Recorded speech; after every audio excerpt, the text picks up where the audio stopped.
As parents, I think we all believe we're doing the best we can, but we're also aware that we can always do better. How to do better, though, is of course not a very simple answer. So, let's get a complicated one today on the official podcast of the Canadian Psychological Association. My name is Eric Bowman, I'm the communications person at CPA, and this is Mindful.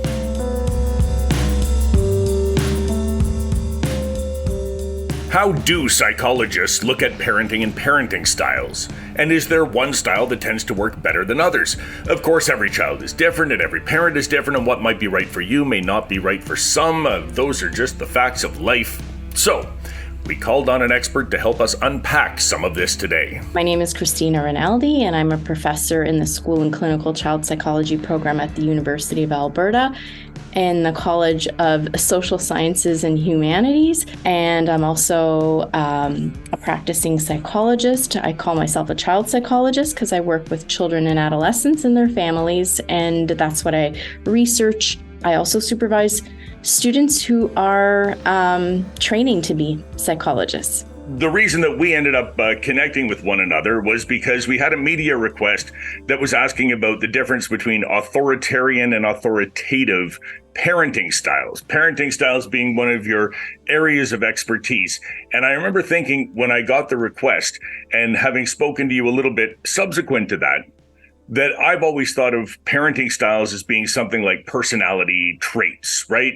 There's a bunch of different things. You might fit into this box a little bit and that box a little bit, and you might be all over the place, but there's no one right way to be. And then I saw this and I thought, oh, maybe there actually is a proper parenting style that we can all aspire to achieve. Am I right in thinking that there is actually a way that is better than other ways? That's definitely a good question. And a lot of parents want to know because they want to know what they're doing and if it's going to be okay for their kids. I'm going to give you a lovely answer and say it depends. Yeah. Everything is contextual, but certainly there are certain parenting styles over the years that have stood the test of time as being associated with better outcomes for children and adolescents that seem to be connected to healthier social emotional development, self-esteem, even academic outcomes. So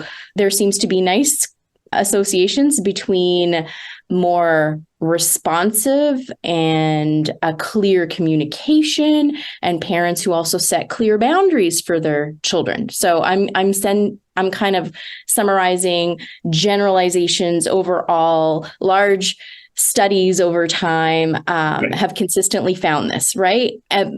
Yes. One other question I had when we first started talking about this, right? The two competing narratives that this reporter wanted to talk about was authoritarian versus authoritative. And it took me a long time to even wrap my head around the fact that those were two different things. They sound so similar. They sound like they're basically the same word. They're not, obviously, but I'm wondering if what I'm asking is, can we come up with better words so that there's very much a distinction between the one and the other? Most people probably hit on this, like most parents, most people who observe parents or work with parents, we get that. Other terms have come up in recent years.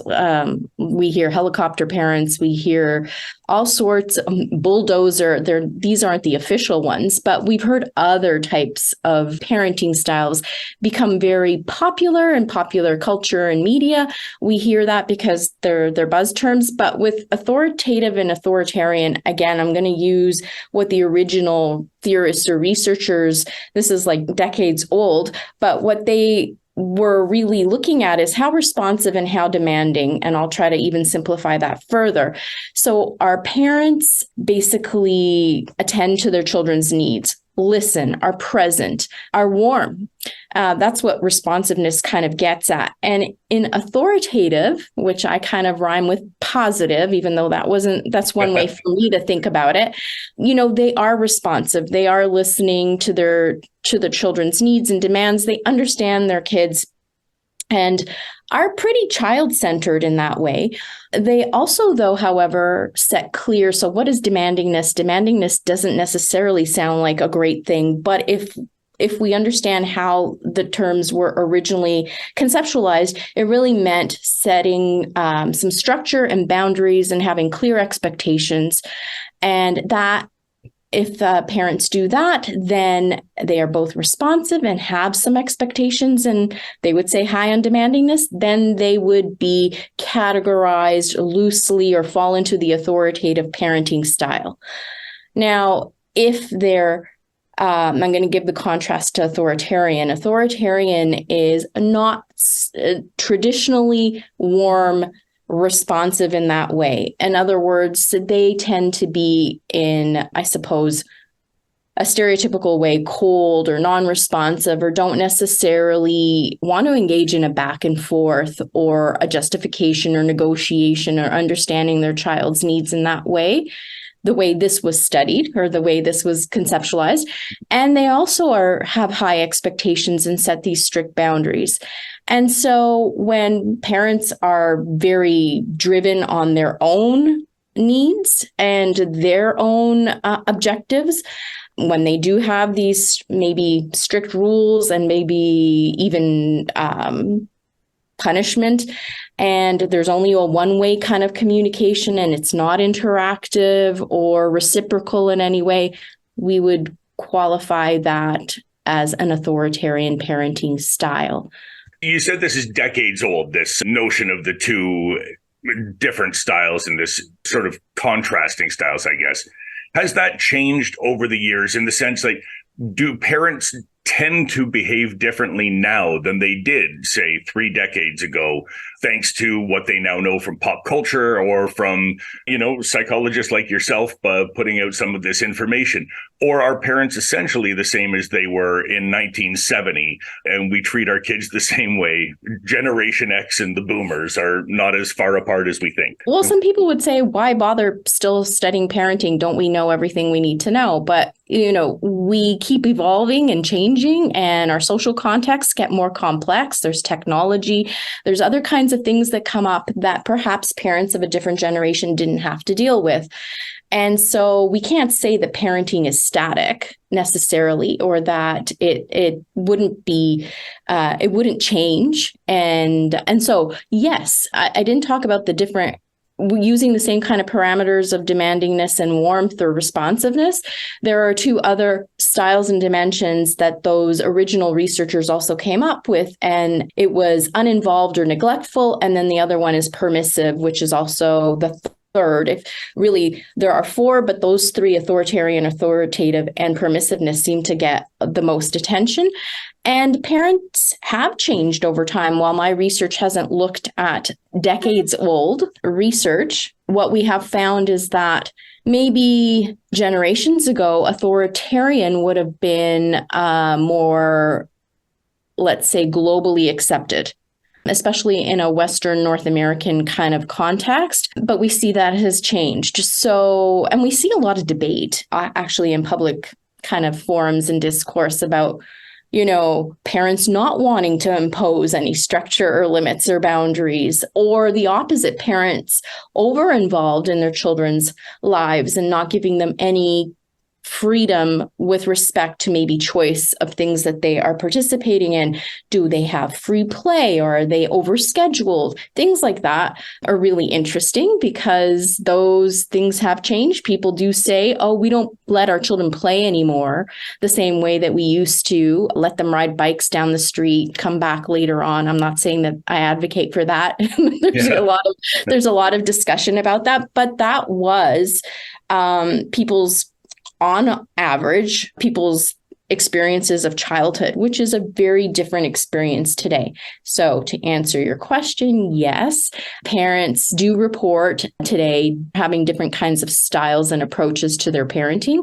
And I just want to make another distinction that the terms that we've talked about are styles and dimensions, and that's how parents report approaching parenting situations, whereas there's other ways to study it by looking at behaviors, what they're actually doing. But a style and a dimension is a typical way that a parent responds to parenting situations. And we know that parents have different kids, and children bring things to situations as well. They bring their own personalities and their own way of being. And while I think they're very useful to help conceptualize different ways that people parent, it doesn't give a full or complete enough picture. You mentioned these online discussion forums where people talk about their different styles of parenting. I know my wife is in all these Facebook moms groups where there's an enormous amount of advice, and I presume that 90% of it is sort of nonsense and noise, and some of it might be quite good. But in those circumstances, right, they use different terms. They're the helicopter parenting, the bulldozer parenting, all this kind of thing. And over time, the Oxford Dictionary keeps adding words like twerk because we've used them so much on social media. Does the DSM eventually follow that model? Will they eventually put helicopter parenting into the official diagnosis? Or is it going to be pretty static as far as the terms that we use for years to come? I have not seen the DSM even go close to talking about parenting in that way. But I mean, sure. I mean, if popular culture is embracing those terms, they are getting at the gist of it. But what's really important, and maybe a little bit of a divide between research and, how we live our daily lives, is that, when I'm talking to my other parent friends, they get helicopter parenting. It's a really good visual for them. Whereas if I say, oh, you're permissive or you're over-involved or authoritarian, they're like, what? That right. Doesn't have the same kind of ring. So people want it to make sense. It's got to resonate with them. So I think if we kind of dig deeper into like the kinds of things that parents engage in. So if we look at what is permissive, nobody wants to say, oh, yeah, sure, I'm permissive, I let everything go. But if you think about, parents who maybe have a really difficult time putting boundaries in or setting like a bedtime routine or quiet time in the home or whatever is important, sharing, cooperation, involvement in chores, whatever we talk about. And I know this differs for different age groups. If they have difficulty or if they overindulge a child to avoid conflict or to appease them or to appease a tantrum, we start to see that really, they are aligning more with this. But I think it's really helpful for the parents to give them concrete examples and to also give them a rationale for perhaps why it's detrimental, or it could be problematic where if you've spent 30 minutes going back and forth with your child on something and then you give in, what would that give in meaning that the child gets their way after you've been trying to take a stand and doing it another way? Or, and that's not uncommon. That's a very common parenting experience. How do I navigate this? And it's usually because in relationships, and parents and children are no different, we have sometimes different goals and objectives in a situation. Right? You want to get out the door. Your child wants to take their time. So all of a sudden it's like, okay, well, how do we deal with this pressure? Yes, I remember many years ago when our youngest, we would take her to the video game store. It was the Blockbuster at the time, right? They would actually rent you movies and you could bring them home in this. And we would let her rent one video game while she was there. But I had to block out 2 hours of time to go to the video store because I knew that there is no way she's making a decision in the first 20 minutes, that it's going to be browsing every single one on the shelves, which are the same ones that were there before. But I guess at some point you kind of go, okay, I know how this is going to go. And as long as we can spare the time, then we're going to be all right. Yeah, you resonated with some of that of like, I had to navigate this a little bit and kind of put some parameters that I was comfortable with, and that you kind of were responding knowing your child. And that's the other thing too, is like, how well do parents know what their kids need? And they do most of the time. However, when some parents have more than one child, I often also hear it works so well with child A. Why isn't it working the same way with child B? And it's like, exactly, because they're different and the styles don't necessarily sometimes always align, or there's different kinds of ways that people connect. I or anybody looks like an amazing parent when you make a request and your child just says, okay, and they comply. The difficulty comes, the challenge comes, is when you don't get compliance, or you don't get that easygoing back attitude, which the majority of people don't necessarily have. And so when we are taxed or pushed back on whatever it is that we're asking, and we're just talking about natural requests, but that's what's living in a family is about a lot of routines, a lot of, eat, sleep schedules, or for school age kids, it's around homework and activities and extracurricular.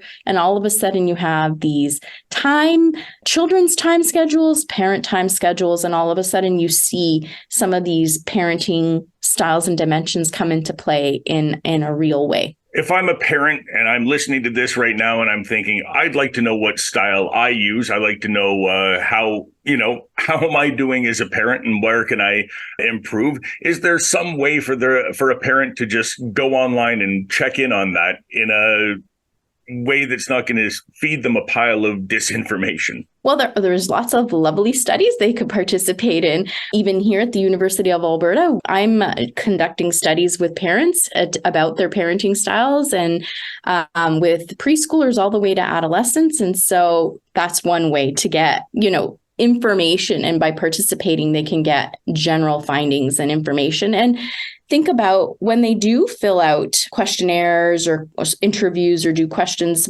led by researchers in parenting or psychologists who are doing this work, what they can at least feel comfortable about is that they actually, a lot of parents tell me in participating, they learn something about themselves in doing this. So sometimes people are like, well, I don't have the time to do this, but at least you know that you're being asked questions that's going to be looked at, and then you can get some information back.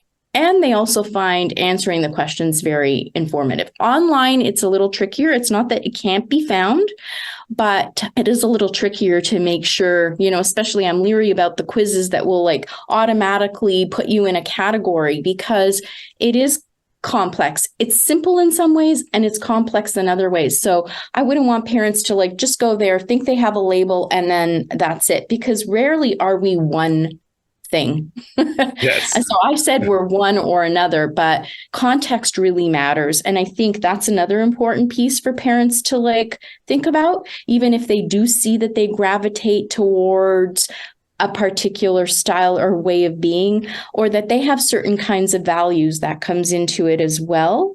And it's important, and that they're managing a lot too. They're managing perhaps what worked for them when they were kids, or their styles, whether they like or they gravitate towards that, or they said, oh, you know what? I'm not happy the way my parents did these kinds of things, and I actually would like to do something very different. Or the fact that they might be co-parenting and they have another individual in the mix who may or may not align with the way they parent themselves. So all of a sudden, it's it is really interesting to see the broader kind of context of that.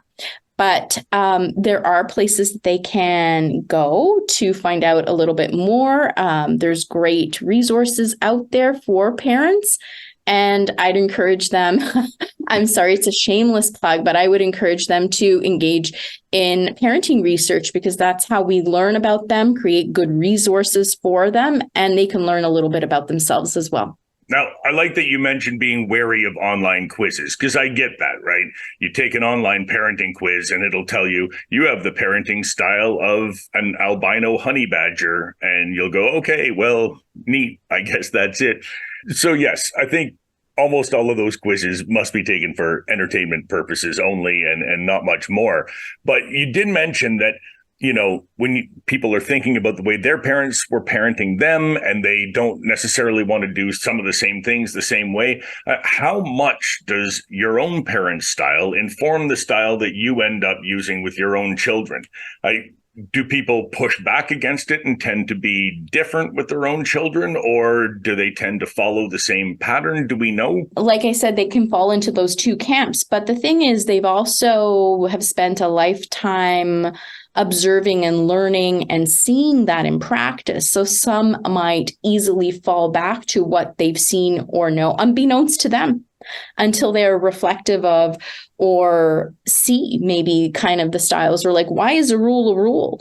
We get these they're almost like hidden rules in the family, in the sense that they're not spoken of, but it's a given. I mean, why does somebody say we all have to eat at the table together and we have to have dinner every week at this time, or these things? Like, where does that come from, right? Why are some certain things really important to some family members versus others? And so those kind of beliefs or values, yes, absolutely, there's connection to culture and family practices. And that varies from family to family, individual parent to individual parent. And that's what I mentioned about the co-parent. You might have different values within the same co-parenting structure, or even, we also have single parents. And so we all have all sorts of family dynamics regardless.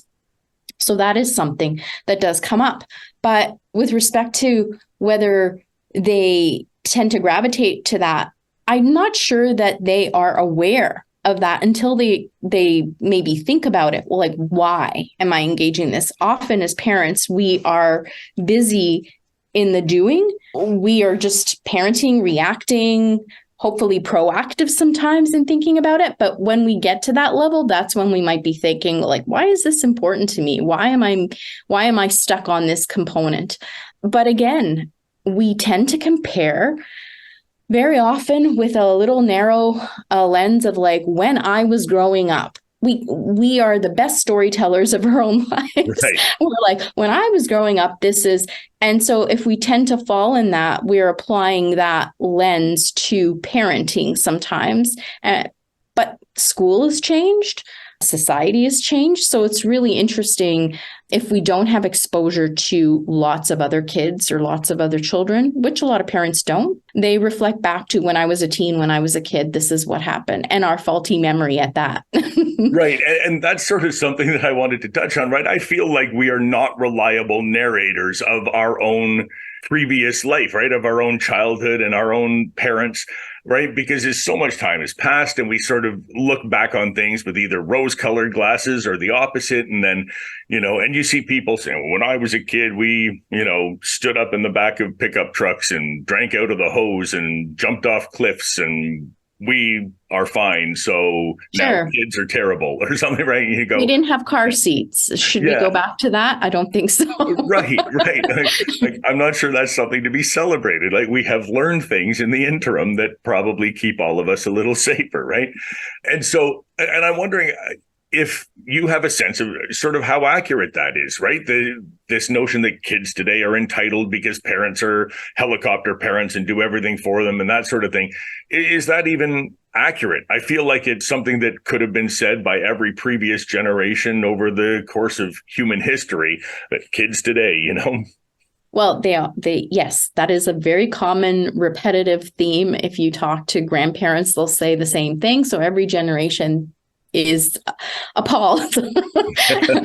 Maybe that's an exaggeration, but of like, oh, what's going on with the world today? But so that we see as cyclical. You did ask about whether they're accurate in their recollections. I'd say rather than accuracy, I'd be more interested in perceptions. So if that's how you as a parent perceives it or recalls it, that is really important. It's your perception and it's where you're at, because we're not really going out unless they have to work through some sort of things for themselves and figure that out. Then it's and understand other people's perspectives who were involved in it. But with the rose-colored glasses or looking back, that's an interesting thing, because I'd say that the entitlement piece, everybody's talking about that. And I think it's trying to come to terms with a new generation of children and youth, and that they are different than we are. And of course they are. And I think it would be really lovely to focus on their strengths as well, and not just as a generation, all the challenges that they are facing. And as parents, I suppose we're facing by parenting them in a time where there's these unknowns, like My parents didn't have to worry about phone access, so that's the comparator. I'm not going to say whether it's good or bad, but they didn't have to think about navigating in a social media context. And should I put some parameters around when? I mean, I see babies with smartphones or tablets. Okay, so it's not about like, but they're clearly not posting things just yet. So all of a sudden it's like, should I post things about my kids? When can I allow my children to have a presence? And so these are the discussions. They're different. But at the core, even though we're talking about the over-involvement that you were talking about, is, do I let my children have any autonomy or say in their social, academic, any kind of world? So please, I need to premise this, that it's very developmentally based. In other words, we talk about different kinds of things at different ages, about like what would be appropriate for, a 6-year-old versus what would be appropriate for a 14, 16-year-old. So there are different kinds of things that parents are balancing. But what does having some independence or autonomy, which is valued a lot in Western cultures, but what does it mean? And even if we want to talk about more social, collective group kinds of activities, what is appropriate? What do we socialize our children? Do they learn how to give and take and share and cooperate at an early age? Are they exposed to other people? And how much do parents drive that? So the example would be play dates. When do parents drive relationships for their kids when they're early on versus taking a step back and not being the driving force? An example that comes up is play dates. Sometimes parents are like, have these conversations about, what if you have planned for the play date? And it's like, what do you mean? What do I have planned? The children will figure out what they're going to do together. And that's a creative play process. But not all parents are okay with that. Some are like, no, I expect that we have a scheduled line of activities where we are, and for lack of a better word, we are entertaining, or we are really setting up all the activities for the kids, as opposed to being comfortable with maybe less structure and having the children figure it out for themselves, how they're going to play and spend their free time. Yeah. And I keep thinking back to when the pandemic first started, and we're setting up in our house, and we set up in the garage so I could sort of work and look outside at the street. My neighbors across the way had a kiddie pool in their front yard. It was like I had waterfront views just so I could work during the day. And there were kids who would play basketball on our street. And there was mom and her tiny little daughter who would go for walks, and the little daughter wanted to go and play with those kids. But it's COVID time and you're not supposed to gather in groups, right? Those kids, it was totally fine. Their parents go outside, go play, do this. And this parent was saying like this, we can't do this. We're trying to abide by public health regulations, right? And I'm wondering if you've noticed COVID changing the way people do parent, right? Does it change styles? Does it sort of accentuate the style that was already in place? Have you noticed a significant difference one way or the other? We just completed a study actually with parents and teens during COVID and asked them about the relationship during this time. So that was about 13 to 18-year-olds who participated and one of their parents. And we interviewed them and talked about like, what was it like spending all this extra time together during COVID? So it's just one study, but I'll just give an example and then maybe talk about in general what parents and kids experienced. But basically, yes, there was great variability in families. Well, it depends where you lived as well and lockdowns, but some parents were very, very clear about what needed to be followed, what rules. And yes, other parents were more lax around that. So does that align with their styles? Possibly. I'd say where we really, there's various reasons why parents would take a stand on that, especially when it comes to health. So that would be a great variability there. But in how they applied it is, I think, where the styles come in. In other words, were they open and communicative with their kids? Or here's an authoritarian, we're doing this because, Right. because I said so, or because mom and dad, or, whoever, the parents make the decisions. That you can see the style. A permissive style under that would be like, I made the rule, then I changed the rule, or I have no rules, or I'm inconsistent with the rules. Authoritative parent would, if we go back to those original styles, would set the parameters, but would also have discussion. And it was easier for 13 to 18-year-olds to have those discussions than younger kids, like you're in your example. But nonetheless, explaining that really goes a long way when kids are, understand their parents' perspective as best they can for whatever age they're at. And it's not this, how you feel doesn't matter or doesn't count. And I'm not saying that that's what parents want, but sometimes the messaging or how they're conveying it does come across as, when you say it's because, you're not opening any space for like, I'm disappointed that I can't do this, or understanding that kids during that time really were losing a lot. And so even acknowledging that would have been a big step. Yeah, we talked about that a little bit when it came to kids who had needle fear, right? They're going to get vaccinated and they're going to go in and, some parents' instinct is just like, let's get this over with. Yeah, you're going to scream, but we're going to get you safe and vaccinated. And how that might not be the right approach, because until the child really accepts it on their own, they're going to develop fear of needles over the course of their lives and that sort of thing. I'm wondering, are you a parent yourself?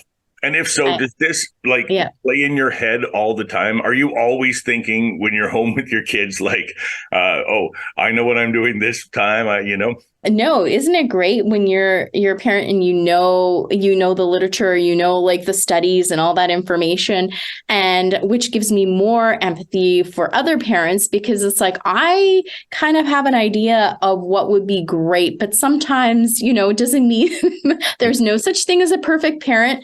And I'm certainly tested myself with, oh, wow, it would be so easy if I just give in here or on something. But it's like, okay, this is a little bit harder to work through something. It takes time and effort. I'm thinking of your Blockbuster example of 2 hours. It's easier to just like, this is the movie, I'm picking it, let's go. But if you wanted your child to actually pick the movie, you're spending that extra time.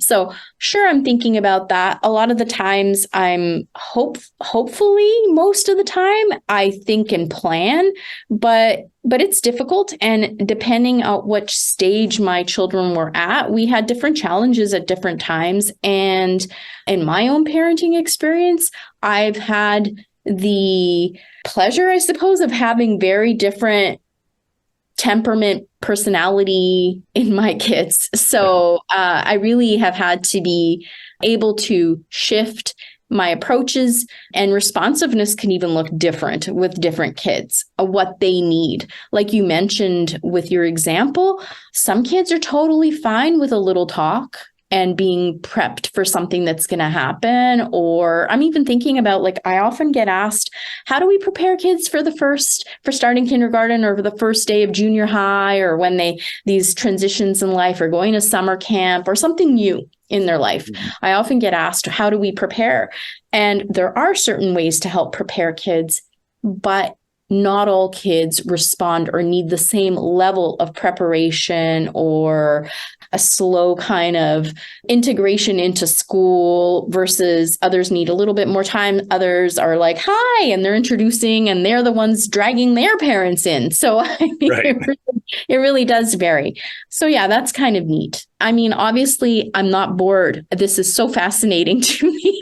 I can just talk about it all the time. Well, unfortunately, we have very little time left to talk about it. So I'm hoping that you can just leave us with a piece of advice. What is the one piece of advice you find yourself giving to parents more often than any other? First of all, to be kind to themselves, and to perhaps not right now, as you mentioned, we started off with all the available information out there, and parents feel overwhelmed with that. So I would say, first of all, to try to tune out the judgment and to really tune into themselves and to be reflective of what they value and what's important to them, and to also understand each of their child and their individual needs. And I think that's a good place to start, and to give themselves some space for something that's a really big piece and important part of their lives, but also to have a sense of humor in this process if they can, and that there are great available resources out there if they are feeling overwhelmed, that there are resources in their community, that people who do this and who really love to talk about this stuff, and some is free and some isn't, but that there are good resources out there. And of course, and I know that this might sound cliche, but they're not alone in this process, that there is a community out there for them as well.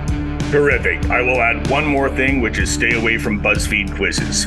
That's Dr. Christina Rinaldi. Thank you so much for taking the time to speak with me today. It's been great talking to you. Thank you for having me. Of course, there is no easy answer when it comes to parenting, and no perfect style for every child.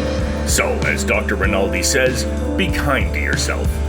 Thanks to Dr. Rinaldi for sharing her expertise today, and to you for listening, streaming, and downloading today's episode. Mindful is written, hosted, and published by me, Eric Bowman. Our producer is Jamie Montgomery, and our theme music is Avenues by David Taylor.